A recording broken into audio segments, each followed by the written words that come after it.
Yes, आज की class में पीवाईक्यू सर्किल से जो कंटिन्यू चल रहे हैं उसको ही आगे बढ़ाते हैं। एक क्वेश्चन है, in the figure shown A B is equal to B C and A B C is equal to 36 degree, angle BOC is equal to if O is the centre of the circle. अगर centre circle का O है तो आपसे कह रहे हैं कि यहाँ पर फिर ये एंगल बीओसी कितने का होगा। तो बच्चों यहां से अगर मैं इस लाइन को ज्वाइन करता हूं तो इस लाइन को ज्वाइन करने के बाद मेरे पास ये जो बनेगा, बच्चों यहाँ ब्लैक से कर दे रहा हूं मैं, इस लाइन को ज्वाइन करने के बाद मेरे पास ये एक रेडियस का काम करेगा।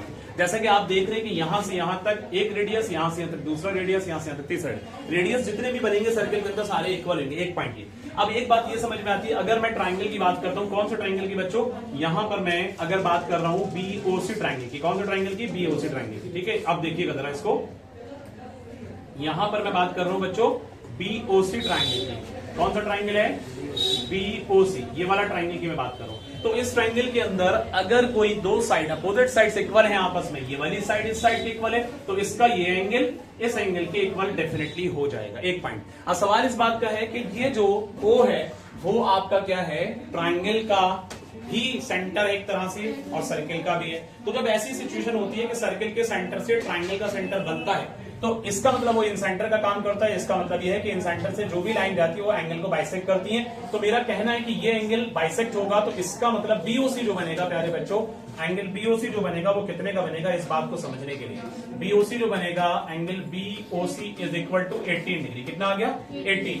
अब जाहिर है कि आपको मालूम है कि ओबी, ध्यान से सुनना, ओबी इज इक्वल टू ओसी है। तो इस ट्राइंगल के अंदर, कौन सा ट्राइंगल के अंदर, इन ट्राइंगल बीओसी, कौन सा ट्राइंगल, बीओसी। बीओसी ट्राइंगल में अपोजिट साइड्स अगर प्यारे बच्चों इक्वल है, ये वाली साइड इस साइड के इक्वल है, तो इसका ये एंगल इस एंगल के इक्वल होगा कि नहीं होगा, बोलो। तो इसका मतलब जब ये 18 है तो ये वाला भी 18 हो, तो मैं कह सकता हूं एंगल बी, मैंने क्या बताया अभी, बीओसी मैंने कहा, सॉरी बीओसी नहीं है बल्कि इसको सही कर दे रहे हैं एक मिनट के लिए, आपका है ओबीसी। क्या है, एंगल ओबीसी। एक तो ये है, एक है एंगल ओसीबी, ये भी आपस में बराबर। तो ये जितना होगा वही इतना होगा, समझ में बात आ रही है, 18 डिग्री का ये भी हो जाएगा। अब इस तरह से इस वाले ट्राइंगल के अंदर जब दो एंगल का सम 18 प्लस 18 36 होगा और ट्राइंगल के तीनों एंगल का सम एक ये बचता है और आपसे यही वाला फातिमा पूछा है, इसका नाम है बीओसी। तो आप एंगल बीओसी निकालने के लिए क्या करेंगे, 180 में से 36 को लेस कर देंगे। ये बात समझ में आती है। ऐसा क्यों किया, क्योंकि बेटा ये जो ट्राइंगल बन रहा है बीओसी, ये एक ट्राइंगल है जिनके तीनों एंगल का सम 180 होगा, जिसमें मेरे पास ये 18 का आ गया और ये वाला भी 18 का आ गया। क्यों आ गया भाई, क्योंकि ये वाली साइड इस साइड के इक्वल है। ये 18 का कैसे है, ये बात भी मैंने बताई, क्योंकि यहाँ 36 था, इसका हाफ हो जाएगा 18, तो जाहिर है कि ये वाला भी 18 हो जाएगा। इतनी बात समझ में आ रही। अब ट्राइंगल के दो एंगल का सम 36 है, तो 180 तीनों का सम होता है। हमसे पूछा कौन सा है, बीओसी पूछा है बच्चों। कौन सा पूछा है, बीओसी पूछा है। तो जाहिर है इसको घटाने के बाद कितना आएगा, 144। आपका आंसर बनेगा डी। कितना सबका क्लियर, ये क्वेश्चन क्लियर है कि नहीं। अलविदा बेटा, सीधे बैठे और कायदे से सुने। मैं क्लास प्रॉपर ले रहा हूं, यहां से मजाक कर रहा हूं। यही वजह है कि हम लोग इन्वॉल्व हो जाते चीजों में, नहीं सुन पाते तो लैग करने लगते हैं। समझ में बात आ रही है अलविदा। बाकी और क्वेश्चन कई मैंने करा दिए थे। अब मैं अगले क्वेश्चन की तरफ आ रहा हूं। जो क्वेश्चन आपका है, यस बेटा सुनिएगा, जो क्वेश्चन आपका है यहाँ पर, एक ये क्वेश्चन आपके सामने, और भी क्वेश्चंस आपको दिखेंगे अभी, ठीक है। इस क्वेश्चन को देखें, ये क्वेश्चन 2012 के अंदर पूछा गया। क्या कह रहे हैं इस क्वेश्चन के अंदर बच्चों, अ chord of a circle is equal to the radius of the circle. What is the angle subtended by the chord at a point of the minor arc? At a point of the minor arc. ध्यान देने की जरूरत है। ये question class 9 standard से बना है। 9 standard के जो क्वेश्चन है पैटर्न, जिसके अंदर कोड और सर्किल के रेडियस और जो भी एंगल सबटेंड हो रहे हैं, उससे उस पैटर्न पर ये क्वेश्चन आ रहा है। ये क्वेश्चन 2012 में पूछा गया है। अब कहा यह गया, मैंने इसका फिगर बना लिया है। यहां कह रहे हैं कि जो कोड है, यानी ये वाला ए बी, वो इक्वल है इसके रेडियस के। तो कहने का मतलब है बच्चों कि A B is equal to O A is equal to O B. बात समझ में आ रही है, A B is equal to O A is equal to A B. अब इसका सेंस क्या जा रहा है बेटा, सुनना जरा। यहां पर ये साइड इस साइड के बराबर और ये साइड इस साइड के बराबर आती है। जब तीनों साइड बराबर है तो ये कौन सा ट्राइंगल हो गया, इक्विलेटरल। और इक्विलेटरल ट्राइंगल का हर एंगल 60 डिग्री का होता है। तो इसलिए हम कहेंगे in triangle A O B. A O B क्या है, एक इक्विलेटरल ट्राइंगल है बच्चों। क्या है, इक्विलैटरल ट्रायंगल। इतनी बात समझ में आती है। जब ये इक्विलैटरल ट्रायंगल है प्यारे बच्चों, तो इसका हर एंगल 60 का होगा। सेंटर पे बनने वाला एंगल भी अलविरा कितने का होगा बेटा? जैनब कितने का होगा बेटा? जिया कितने का होगा? 60 का होगा। और ये वाला भी 60 का, ये वाला भी 60 का। अब सवाल इस बात का है कि अगर सेंटर पे जो एंगल बन रहा है बच्चों, वो कितने का बन रहा है? 60। क्योंकि इक्विलैटरल ट्रायंगल का हर एक एंगल कितने का बनता है? कितने का बनता है? 60 का। अब सवाल इस बात का है, इसमें कह रहे हैं कि जो एंगल सबटेंड हो रहे बन रहे at a point on the minor arc पे, तो भाई एक मेजर आर्क ये रहा, देखो कोड यहां रहा और ये माइनर आर्क, इस पर जो सबटेंड हो यहां ध्यान देने की जरूरत है मेरी बात पे। तो मेरा कहना है कि जो सेंटर पर बनता है और अगर वो इस जगह एक एंगल यहां बन रहा होता बच्चों, तो ये तो डबल होता, ये तो डबल होता। इतनी बात समझिएगा, क्योंकि सेंटर कौन सा डबल होता? ये वाला सेंटर वाला। ये कितने का है? बोलो भाई, ये कितने का है? 60 का। अब मेजर आर्क वाला जो जाएगा ये सिंगल जाएगा या माइनर आर्क वाला सिंगल जाएगा? अब कहा यह जाता है कि जिस आर्क में भी वो बनता है सेंटर वाले से वो हाफ होता है। तो सेंटर वाला अगर 60 का है तो दूसरा वाला कितने का बनेगा? 30 का। तो फिर आपका आंसर कौन सा होना चाहिए? 30। ये आंसर बी। क्या 30 आंसर सही होगा? फिर क्या होगा? 120। 30 किधर बनेगा? इधर बनेगा या इधर बनेगा? मैं यही पूछूंगा। यस, मैंने इसीलिए ऊपर पूरा फिगर बनाया। ध्यान से सुनना सब लोग। देखो इसमें 30 भी है बेटा, 120 भी है। इसीलिए ये क्वेश्चन पीवाईक्यू में है। एमयू के प्रीवियस क्वेश्चन 2012 में ये क्वेश्चन ऐसे ही नहीं दिया गया। कुछ तो मतलब इसका। हमारे पास जो थ्योरम कहती है कि भाई जो एंगल यहां है उसका हाफ यहां होता है, तो सीधा सीधा है। अगर मैंने नाम प्यारे बच्चों एपीबी यहां दिया, तो मेरे पास एओबी है, तो यहां पर थ्योरम के अकॉर्डिंग क्लास 9 की एपीबी जो होगा प्यारे बच्चों 30 का होगा। मकसद है, आप सोच रहे हैं कि सर माइनर आर्क में पूछा, ये मेजर आर्क में क्यों ले जा रहे हैं? क्योंकि थ्योरम के अकॉर्डिंग वहां पर अर्शिया जैनब वो चीज जा रही है। लेकिन अगर आप देखेंगे सही से, इसका नाम मैंने दे दिया Q. APBQ is a cyclic quadrilateral and you know all कि साइक्लिक क्वाड्रिलेटरल के अपोजिट एंगल का सम कितना होता है बच्चों? 180 होता है। कितना होता है? 180 होता है। तो प्यारे बच्चों यहां पर अगर ये वाला 30 का है तो 180 में से इसको घटाएंगे, 180 में से 30 घटाएंगे, कितना आएगा? 150 आएगा। तो आपका आंसर फिर जाएगा 150 डी ऑप्शन। इसको लिख लीजिए आप समझने के लिए। इन दोनों का सम यानी एंगल P जो मैं बोल रहा हूं APB है, तो ये 30 का था भाई।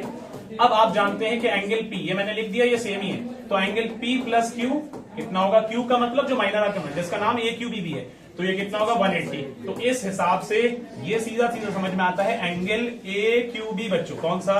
AQB is equal to 150। क्यों आ गया? क्योंकि 30 लेस कर दिया, क्योंकि थ्योरम के। और ये बात कैसे आई कि 60 का ये हाफ क्यों हुआ? ये बाई थ्योरम हुआ। मैं बार बार रिपीट नहीं करूंगा उस थ्योरम को, क्योंकि बहुत बार बता दिया। क्लास 9 की एक थ्योरम है, सेंटर पर अगर यहाँ 60 है तो यहाँ कितने का बनेगा? 30 का बनेगा। अब ये क्वाड्रिलेटरल है साइक्लिक, तो जाहिर है कि उसके अपोजिट एंगल का सम कितना है भाई? 180। तो 180 में से इसको घटाएंगे तो ये वाला कितना आ जाएगा अरसलान? कितना आ जाएगा भाई? बोलो 150। आंसर 150 है। डी समझ में आ गया? कोई दिक्कत है?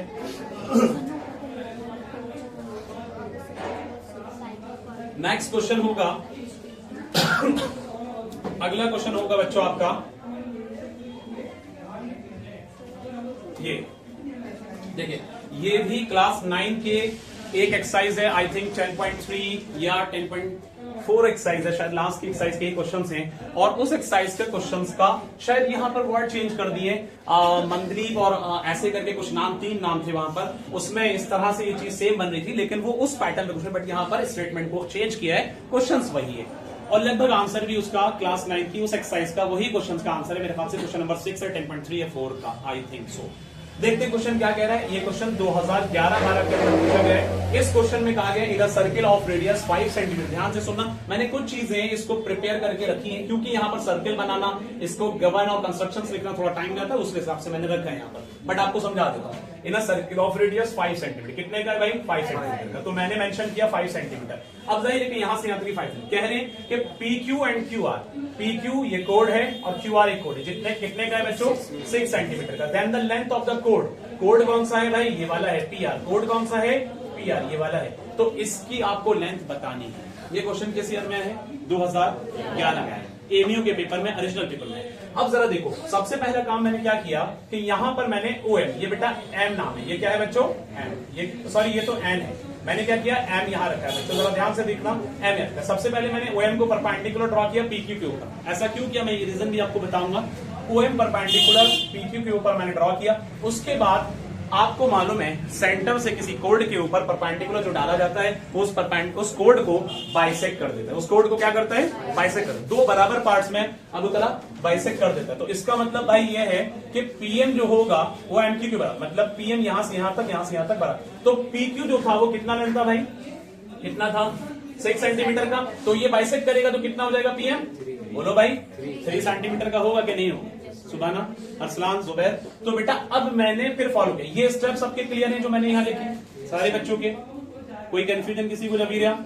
Yes boys. अब इसके बाद में मैंने यहां पर रखा इन ट्राइंगल ओपीएम। तो भाई ओपीएम एक बन रहा है राइट एंगल ट्राइंगल। अब ये सवाल है अलमीरा यहां पर जहन में कि भाई ये राइट एंगल ट्राइंगल कैसे बन गया फातिमा? ये राइट एंगल ट्राइंगल इस तरह बने क्योंकि मैंने परपेंडिकुलर ड्रॉ किया।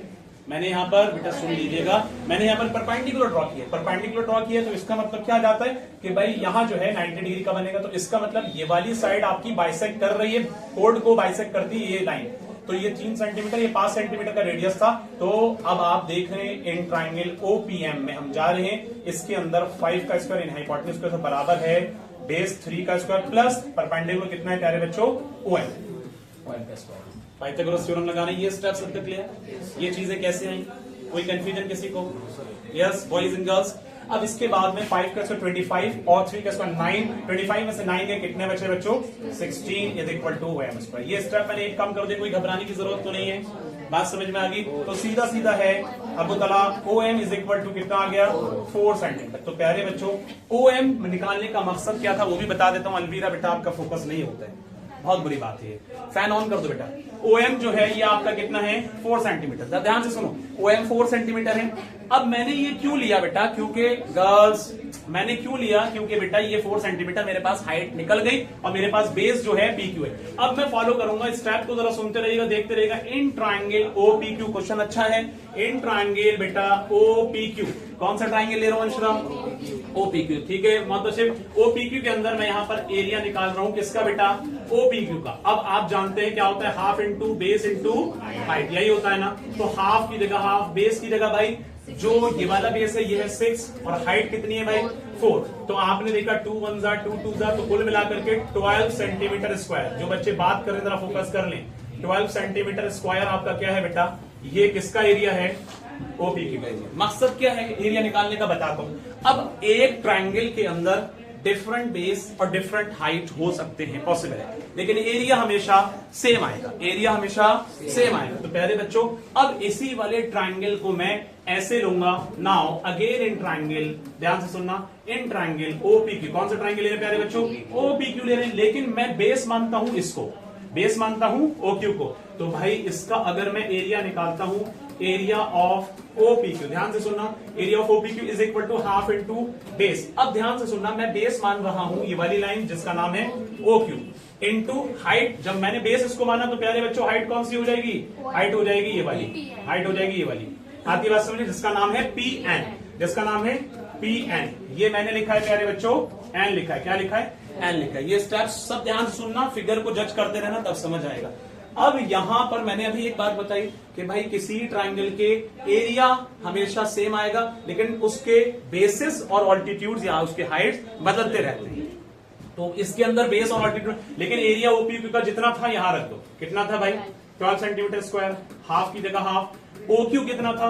OQ ये मैंने इसलिए रखा क्योंकि बेटा सेंटर से सर्कमफ्रेंस पे आने वाली लाइन रेडियस होती है। क्या होती है? रेडियस। और रेडियस यू नो 5 सेंटीमीटर है ना, तो 5 सेंटीमीटर ही यहां पुट कर दो। अब आपने निकालना है PN। मकसद PN का क्या है बता देता हूं। PN जो है वो आपकी PR का हाफ है। और PR क्या है भाई? PR आपका कोड है जो आपको पूछा गया है। तो जब आप ये निकाल देंगे इसका डबल करके आंसर PR हो जाएगा। आती है बात समझ में? तो बच्चों यहां जो है 2 इधर आएगा, क्या होगा? मल्टीप्लाई या डिवाइड? मल्टीप्लाई या डिवाइड? मल्टीप्लाई होगा। तो सीधा सीधा है 12 डिवाइड मल्टीप्लाई होगा ना, 12 into 2 divided by 5 is equal to बच्चों PN। अगर मैं 12 को 24 और 5 से उसको डिवाइड करूंगा तो कितना आएगा? जल्दी बताओ। 24 को 5 से डिवाइड करने में कितना आएगा? 5 1 5 2 10, 2 बचे, फिर 0 5 4 20। ठीक है, अब इसका बनेगा 2 4 8 2 2 4 4.8 इज इक्वल टू बच्चों कितना बना? PN। तो प्यारे बच्चों PN जो है वो 4.8 सेंटीमीटर का आ गया। सुन लिएगा, PN जो है कौन सी लाइन है? सुनो बेटा, PN जो है वो कौन सी लाइन है? मेरी बात पे ध्यान दो। पीएन कौन से लेने, जो पीआर कोड है। अब हमने एक थ्योरम क्लास 9 की वर्दा और भात में बेटा एक थ्योरम हमने ये भी पढ़ी है कि किसी कोड के ऊपर सेंटर से लाइन डाली जाती है, वो कोड को दो बराबर हिस्सों में बांटता है कि नहीं बांटता है? नहीं पढ़ा जैनब, सुनते क्यों नहीं? मैंने कहा सेंटर से कोई लाइन अगर डाली जाती है किसी कोड के ऊपर, उस कोड को बाइसेक्ट करती है कि नहीं करती? बताइए। अरे बोलो भाई, करती है ना। तो इसका मतलब पीएन कितने का है? 4.8 का। तो पीआर इसका पूरा हो जाएगा कि नहीं होगा? तो इस हिसाब से प्यारे बच्चों पीआर जो है वो आपका आ जाएगा 2 इंटू 4.8। 2 इंटू 4.8 का मतलब होता है 9.6 centimetre. Your answer is B. Answer है बी ऑप्शन। आगे बात समझ में कोई दिक्कत है इस क्वेश्चन में? क्वेश्चन क्लियर सबका? आगे बढ़ते हैं। सुनने की जरूरत है बेटा, आपके बोर्ड एग्जाम शुरू हो चुके हैं, 11th एंट्रेंस भी बहुत जल्द आ जाएगा, लेकिन कुछ अभी तक बच्चे सीरियस नजर नहीं आ रहे। मैं बार बार कह रहा हूं बेटा, क्लास को सीरियस नहीं करेंगे, पूरी क्लास समझ नहीं आएगी। इतनी बार कहा जाता है, एक एक बच्चे को अट्रैक्शन मतलब अट्रैक्ट किया जाता है, बार बार कॉन्सेंट्रेशन बनाया जाता है कि बेटा नाम लेकर के सुनो, लेकिन फिर भी आप लोग बार बार डाइवर्ट होते हैं। ये अपना नुकसान कर रहे हो। इसके बाद में हमारे पास नेक्स्ट क्वेश्चन है बेटा। अगला क्वेश्चन आपके सामने 2011 से। फातिमा आप भी बातों में बहुत लग गए। क्वेश्चन नंबर नेक्स्ट है 2011 से। इस क्वेश्चन के अंदर का है 2 कॉन्सेंट्रिक सर्किल। अब मुझे ये बताओ, कॉन्सेंट्रिक सर्किल का मतलब क्या होता है भाई? आप बताओ क्या होता है? जिनका सेंटर हर सेम होता है। तो इस क्वेश्चन के अंदर सेंटर आपको सेम नजर आ रहा है अलवीरा? बोलो भाई, सेम नजर आ रहा है। अब उधर कॉन्सेंट्रिक सर्किल क्या होते हैं भाई? क्लास में नहीं है क्या? अभी बताया कॉन्सेंट्रिक सर्किल क्या होते हैं? बहुत पीटूंगा बता रहा। कॉन्सेंट्रिक सर्किल वो होते हैं जिनके सेंटर सेम हैं। जैसे कि ये ओ सेंटर है, ये इसका भी है, ये इसका भी है। ये बात पहले समझे, दिमाग को खोल के बैठे बेटा, पीट दूंगा बता रहा हूं मैं आपको। 2 concentric circle are of radii 3 centimetre. कितना है? 3 सेंटीमीटर। एक का 3 सेंटीमीटर, दूसरे का प्यारे बच्चों 4 सेंटीमीटर। मैंने उसी वे में बनाया, यहां से यहां तक 3 सेंटीमीटर, यहां से यहां तक 4 सेंटीमीटर। लेकिन क्वेश्चन के स्टेटमेंट के हिसाब से हमें वहां पर फिगर क्रिएट करना है, और यही मेन चीज है। जब बच्चा इस चीज को पकड़ लेता है, क्वेश्चन आसान हो जाता है। क्वेश्चन में कहा गया है the length of the code of the larger circle which touches the smaller circle. भाई जो बड़े सर्किल का कोड है वो छोटे सर्किल को टच कर रहा है। इट्स मीन दैट कि छोटे सर्किल का टेंजेंट क्रिएट होगा वो, और बड़े सर्किल का वो कॉर्ड बनेगा। तो जाहिर है कि मैंने इसीलिए यहां से लाइन ड्रॉ की, जिसका नाम ए बी रखा, और ओ से मैंने यहां ड्रॉ किया, ये एक रेडियस छोटे वाले का हो गया। ओ से मैंने यहां ड्रॉ किया, ये रेडियस बड़े वाले। अब आपको मालूम है कि सेंटर से जब रेडियस ड्रॉ किया जाता है, जो लाइन फॉल की जाती है कोड के ऊपर, तो वो कोड को क्या करता है भाई? बाइसेक्ट करता है। एक थ्योरम हमने ये भी पढ़ी है कि सेंटर से जब कोई कोड बना हुआ है और सेंटर से जो लाइन ड्रॉ कर रहे हैं तो वो परपेंडिकुलर जाता है। हमने ये सारी थ्योरम पढ़ी है कि नहीं पढ़ी? पढ़ी है सबने। तो भाई यहां पर सीधा सीधा है कि हमारे पास ओ ए, और इसका नाम मैं रख देता हूं पी। क्या रख देता हूं? पी। इसका नाम मैंने रख दिया प्यारे बच्चों पी। सीधा सीधा कॉन्सेप्ट है कि इन ट्राइंगल, फिगर आपके समझ आ गया। क्वेश्चन में क्या चीज पूछी गई है? क्वेश्चन में पूछा है कि यहां बताइए length of the chord of the larger circle, यानी हमें ए बी का मेजरमेंट निकालना है। किसका मेजरमेंट निकालना है? ए बी का निकालना। मुद्दा बात समझ रहे? तो in triangle O A P, क्या है भाई? ओ ए पी। ये कौन सा ट्राइंगल है? Acute angle triangle, obtuse angle triangle, बोलते क्यों नहीं? Right angle triangle. Right angle triangle है तो लगा दो पाइथागोरस। पाइथागोरस लगेगा तो भाई ओ ए का स्क्वायर हाइपोटेन्यूज का बराबर होगा ओपी का स्क्वायर, और प्लस कर देंगे एपी का। बात इतनी समझ आती है। अगले स्टेप को जरा ध्यान से सुनना बच्चों। ओ ए कितना है भाई? 4 का स्क्वायर, ओपी कितना है? 3 का स्क्वायर, और एपी कितना है? इसको निकाल लेना। अब कई बच्चे सोच रहे हैं पूछा हमसे एबी है सर, एपी क्यों निकाल रहे हैं? तो वही वाला कॉन्सेप्ट है पीछे वाला, जितना एपी आया उसका डबल एबी हो जाएगा। अब उधर प्रेजेंट है अब्दुल सुभान जुबैर बेटा। अब 4 का स्क्वायर कितना होगा? 16, 3 का square 9 is equal to AP. तो भाई सीधा सीधा है, इससे बचेगा 7, और इधर से स्क्वायरिंग हटाएंगे, ये आ जाएगा रूट में। तो आपके पास में एपी इज इक्वल टू कितना आ गया? रूट 7। लेकिन आपको यहां पर करना है डबल। क्या करना है भाई? डबल। तो सीधा सीधा है कि एपी, अब कौन सी एक थ्योरम अप्लाई होगी? क्लास 9 की थ्योरम। क्योंकि जब कोई कॉर्ड से वहां पर चीज जाती है, सेंटर से कोड पे जो लाइन आती है तो वो बाइसेक्ट करती है, तो इसका मतलब एपी का डबल एबी होगा। तो मैं कह सकता हूं ना कि AB is equal to 2 into AP बनेगा उस थ्योरम के अकॉर्डिंग। तो भाई 2 इंटू रूट 7, तो इसके हिसाब से 2 root 7 centimetre. Your answer will be C. कोई दिक्कत है बताइए? कोई परेशानी है यहाँ तक? सबका क्लियर? सभी बच्चों का क्लियर है?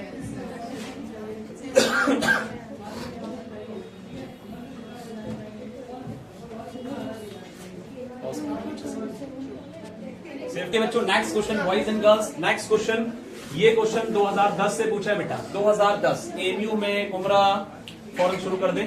From a point Q the length of a tangent of a circle is 24 centimetre, बात नहीं, 24 centimetre and distance of Q from the centre is 25 centimetre, the radius of the circle in centimetre is.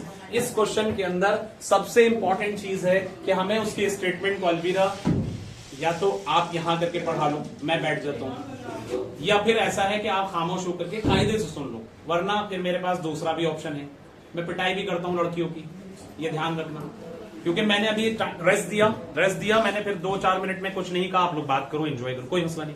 लेकिन अब सुनो, मैं कह रहा हूं from a point Q the length of a tangent of a circle is 24 centimetre. ध्यान से सुनना, क्यू पॉइंट से जो लेंथ है टेंजेंट की वो 24 सेंटीमीटर है, कह रहे हैं। एंड डिस्टेंस ऑफ क्यू, और क्यू से जो डिस्टेंस है फ्रॉम द सेंटर से क्यू तक का डिस्टेंस 25 है। तो इस बात को समझने, कुछ बच्चे क्यू अगर यहां करेंगे फिगर गड़बड़ हो जाएगा, तो ये सोच करके हमने किया कि भाई सेंटर से क्यू का डिस्टेंस 25 और क्यू से जो टेंजेंट का लेंथ जा रही है वो 24, तो ऑब्वियस सी बात है कि टेंजेंट इसके पॉइंट ऑफ कांटेक्ट में जाएगा, तो इसलिए यहाँ P बनेगा, यहाँ Q बनेगा, यहाँ O। आपसे पूछा है the radius of the centre in centimetre radius of circle, तो ये बताने, तो लगा दो पाइथागोरस थ्योरम। कौन सी थ्योरम? पाइथागोरस थ्योरम में क्या होगा भाई, अकॉर्डिंग टू क्वेश्चन यहाँ पर क्या होगा बच्चों, यहाँ होगा 25 का स्क्वायर बराबर 24 का स्क्वायर प्लस ओपी का स्क्वायर। इतनी बात समझे, ये 25 का स्क्वायर 625 होता है, माइनस कर दो 576, 576, क्योंकि 24 का स्क्वायर कितना होता है बच्चों, 576 होता है। कितना बचा प्यारे बच्चों, ओपी। अब इसमें घटाने के बाद 5 में 6, 15 में 9, कितना बचा 14, पक्का 49, रूट कर दो, स्क्वायरिंग कर दो, यहाँ बचा ओपी। ओपी की वैल्यू कितनी आएगी प्यारे बच्चों, 7 सेंटीमीटर। यानी आपके पास यहाँ से रेडियस तक का जो सेंटर से यहाँ से जो है वो आपका 7 सेंटीमीटर। Answer number D. कोई दिक्कत है? Question clear? बस स्टेटमेंट के हिसाब से फिगर सही बन जाए, क्वेश्चन हो जाएगा, ठीक है। अगला क्वेश्चन होगा, स्टार्ट कर दिए, अगला क्वेश्चन होगा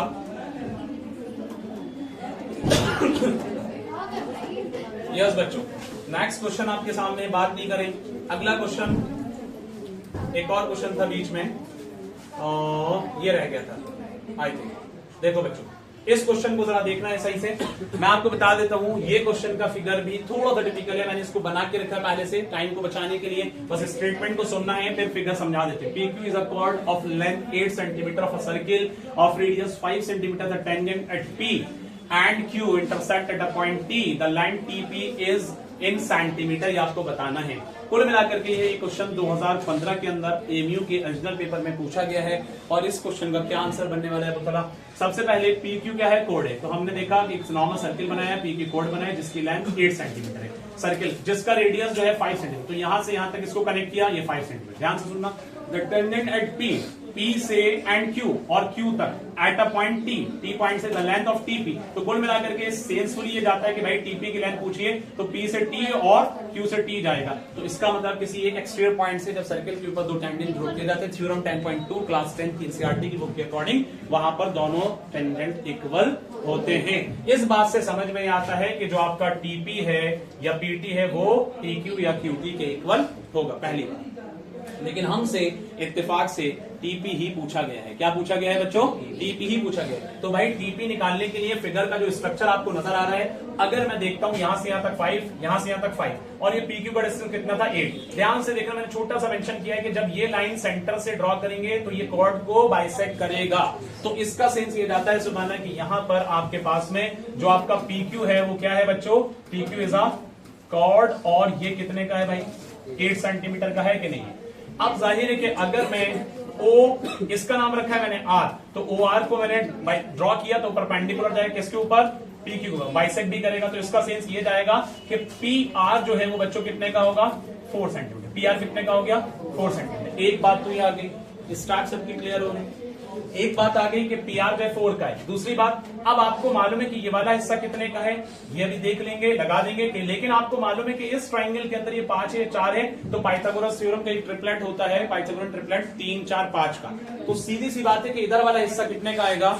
3 का आएगा। लेकिन मुझे उसकी रिक्वायरमेंट नहीं है। इस क्वेश्चन का पैटर्न थोड़ा सा अलग जाएगा। रीजन बीइंग क्वेश्चन अच्छा है, मैं बता दूं क्यों अलग जाएगा, क्योंकि हमें इसके बाहर वाले पोर्शन को देखना है, यानी हमारा बाहर का पोर्शन पीटी है जिसका नाम ये यहाँ पर टेंजेंट का काम कर रहा है। अब इसकी क्या थ्योरम, क्या प्रॉपर्टीज हो सकती है, तो मुझे ऐसा लगता है कि इस ट्राइंगल के अंदर, इस फिगर के अंदर दो ट्राइंगल आपको नजर आते हैं। एक ट्राइंगल है इन ट्राइंगल ओपीआर, कौन सा ट्राइंगल है बच्चों, ओपीआर, एंड ट्राइंगल और टीपीआर, कौन सा ट्राइंगल है, इसी के सीक्वेंस में नीचे जो है वो ट्राइंगल है टीपीआर, कौन सा है बच्चों, टीपीआर। आपको दो ट्राइंगल अलग अलग नजर आ रहे हैं जो मैंने मेंशन किए बच्चों, कौन कौन से, ओपीआर और टीपीआर। लेकिन जब दोनों ट्राइंगल के ऊपर क्लास 10 के चैप्टर नंबर 6 सिमिलर ट्राइंगल के अकॉर्डिंग अगर हम जाएंगे, मैं उस पैटर्न पर पूरी डिटेल में नहीं जाऊंगा, बस मैं ये आपको कंफर्म कर देता हूं, ये दोनों ट्राइंगल के ऊपर सिमिलरिटी क्राइटेरिया आप लगाएंगे और ये दोनों ट्राइंगल सिमिलर हैं। कहीं ना कहीं फिगर के अंदर चीजें नजर आ रही है, ये काम आपका है, और जो देख रहे हैं वीडियो वो उनका भी काम है कि ये दोनों ट्राइंगल को पहले सिमिलर, इसके बाद सोल्यूशन में दिखाना है। लेकिन एंट्रेंस एग्जाम के अंदर सोल्यूशन चेक नहीं होना है, सही आंसर OMR आनी है। तो मेरा कहना यह है आपसे, इतना काम इसके बाद का जो सिमिलर ये बनेंगे, ये कंफर्म है, मैं बताऊंगा बाद में, लेकिन पहले आप ट्राई करेंगे। तो मैं डायरेक्टली यहां पर कह रहा हूं कि ट्राइंगल, बल्कि ये सिमिलर हो रहे हैं, इसके अंदर कई ऐसे क्राइटेरिया नजर आ रहे हैं। OPR is similar to triangle TPR, ये दोनों सिमिलर होते हैं। अब जब जो सिमिलर ट्राइंगल हो जाते हैं तो उनकी साइड्स का रेशियो सेम प्रोपोर्शन में चला जाता है। चैप्टर नंबर 6 ट्राइंगल के अंदर हमने पढ़ा है ना, याद है सबको। तो इसलिए यहां पर जो है बच्चों, अगर मैं इस ट्राइंगल की बात करूंगा, यहां पर आपके पास में सेम साइड में, तो PR यहां से PR upon OR is equal to, इसी तरह से मैं इसकी बात करूंगा, यहां पर रहेगा PR। जरा देखना यहां पर आपके, इधर सुन लीजिए girls and boys please. Abdul सुभान, अरफात, जुबैर, इस क्वेश्चन के अंदर सिमिलरिटी क्राइटेरिया लगा करके इन दो ट्राइंगल के लिए ये आपका काम है। उमरा, मैंने क्या कहा, ये OPR और PRT को सिमिलर आपको प्रूव करना है पहले, और ये मुझे कंफर्म है, मैं सिर्फ टाइम को मैनेज करने को थोड़ा सा होमवर्क बीच का मैंने आपको दिया है, जो ऑनलाइन सीखे उन लोगों के लिए भी और आप लोग के लिए भी। ये दोनों को सिमिलरिटी क्राइटेरिया लगा करके आपको सिमिलर करना, ये कंफर्म ये सिमिलर होंगे, मुझे दिख रहा है इसके अंदर। दूसरी बात कि जब सिमिलर कोई दो ट्राइंगल हो जाते हैं तो वहां पर जो है उनके साइड सेम रेशियो में चले जाते हैं। तो इसका मतलब मैंने इस वाले ट्राइंगल से मैंने लिया PR, बल्कि मैंने लिया और बड़े ट्राइंगल से PR और छोटे ट्राइंगल से OR। अब बड़े ट्राइंगल से, छोटे ट्राइंगल से PR और बड़े ट्राइंगल से मैंने ले लिया PT। अब जरा ध्यान से सुनना कि PR का जो मेजरमेंट है बच्चे कितना है, 4, और इसका कितना है OR का, जल्दी बोलो, OR का कितना है भाई, OR ये वाला है, तो ये मैंने बताया 5 4, ये 3 आ जाएगा, आएगा कि नहीं, पाइथागोरन ट्रिपलेट। अगर ये 5 का है, ये 4 का है, तो पाइथागोरन ट्रिपलेट लगा के 5 4 3 के ट्रिपलेट होती है कि नहीं, तो ये 3 आ जाएगा। अब इसके बाद में PR जो है, PR आपके पास 4 और ये आ जाएगा PT कितना है भाई, PT हम निकालने वाले। लेकिन एक चीज इसके अंदर छोटी सी मिस्टेक ये हो रही है कि अगर हम यहां पर हम ये करें कि इसके साथ में इन साइड्स को चेंज कर दें, मेरा कहना है कि यहां आपके पास में PT कर दें और नीचे कर दें PR। तो इसको करने के बाद आपके पास ये वैल्यू बन जाएगी बच्चों, क्या बन जाएगी, ये वैल्यू बन जाएगी PT, यानी निकालना है, और PR 4। अब जब क्रॉस में जाएंगे तो 4 4 16/3 इज इक्वल टू PT।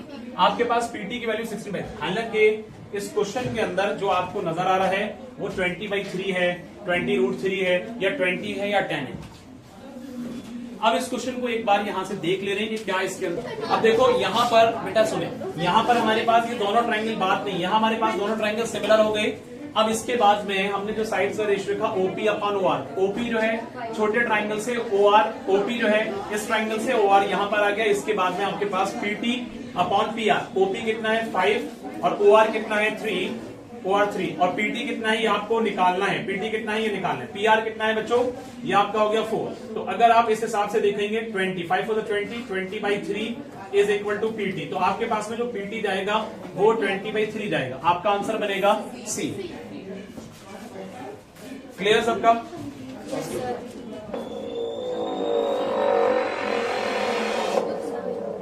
आज कितनी डेट है, 17 है, आधा महीना ये मिल रहा है 10